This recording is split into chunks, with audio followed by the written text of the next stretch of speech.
As I often say, it takes a village to raise a child.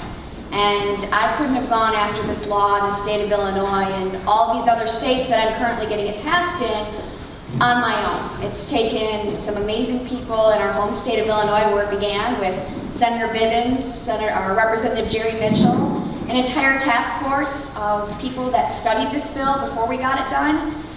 There's so many hands that go into getting something done. And so when I get recognized for something like this, I just like to point out that it's not just me behind this. I might be the one that, is going in front of the legislators to get them to pass this bill. But there are so many people behind me that are doing so much work, from the senators to the representatives, to even the aides that are helping get this bill passed in each state.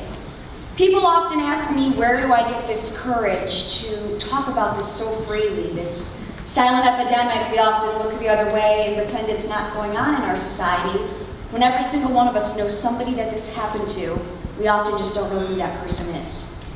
And I always tell these legislators, or when I'm speaking at conferences or schools, when I'm asked that question, where do you get this courage to speak so freely about this and so openly? I tell them about a place I was brought back on April 30th, 1998, when I was 13 years old.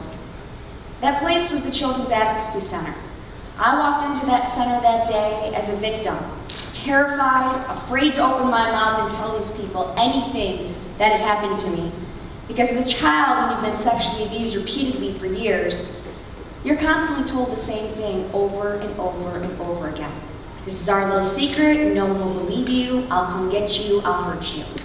So to walk into a place where I was once this victim, afraid to talk about this, I walked out a few hours later, feeling like a completely changed person after years of living in silence.